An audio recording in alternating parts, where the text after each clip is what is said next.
വീട്ടമ്മമാർക്ക് pension നൽകാമെന്ന് പറഞ്ഞ് വഞ്ചിച്ചു. സർക്കാരിനെതിരെ അതിരൂക്ഷ വിമർശനവുമായി പ്രവർത്തകർ. രണ്ടാം പിണറായി സർക്കാരിന് പ്രവർത്തന മികവില്ലെന്ന് CPM തൃശൂർ ജില്ലാ സമ്മേളനത്തിലെ പൊതുചർച്ചയിൽ വിമർശനം. പ്രകടന പത്രികയിൽ വീട്ടമ്മമാർക്ക് പെൻഷൻ നൽകാമെന്ന് പറഞ്ഞ് വഞ്ചിച്ചുവെന്നും ചർച്ചയിൽ പ്രതിനിധികൾ കുറ്റപ്പെടുത്തി.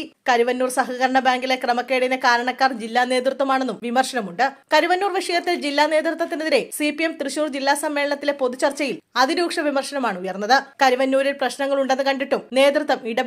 ജില്ലാ നേതൃത്വം ഉണർന്നു പ്രവർത്തിച്ചിരുന്നുവെങ്കിൽ കരുവന്നൂർ സഹകരണ ബാങ്കിൽ തട്ടിപ്പ് നടക്കില്ലായിരുന്നു. നേതൃത്വത്തിന്റെ മൗനം കരുവന്നൂരിൽ ദുരന്തം സൃഷ്ടിച്ചു. ഇഡിക്കെതിരെ കടുത്ത നിലപാടെടുക്കുന്നതിൽ ജില്ലാ നേതൃത്വം പരാജയപ്പെട്ടു. മിണ്ടാതിരുന്നതിലൂടെ എൻഫോഴ്സ്മെന്റ് ഡയറക്ടറേറ്റിന് വളം വെച്ചുകൊടുത്തു. ഇഡി രാഷ്ട്രീയ വേട്ട തുടങ്ങിയപ്പോൾ തന്നെ ശക്തമായ പ്രക്ഷോഭം സംഘടിപ്പിക്കണമായിരുന്നു. പ്രക്ഷോഭത്തിന് പകരം പാർട്ടി നേതൃത്വം തീർത്തും മൗനം പൂണ്ടുവെന്നും വിമർശനമുയർന്നു.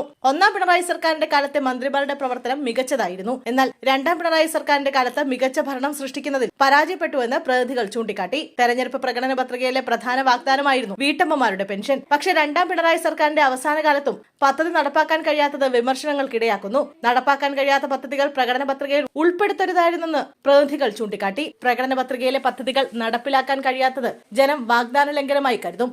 രണ്ടാം പിണറായി സർക്കാരിന്റെ പ്രകടന പത്രിക പൂർണ്ണമായും നടപ്പാക്കണമെന്നും പൊതുചർച്ചയിൽ പ്രതിനിധികൾ ആവശ്യപ്പെട്ടു.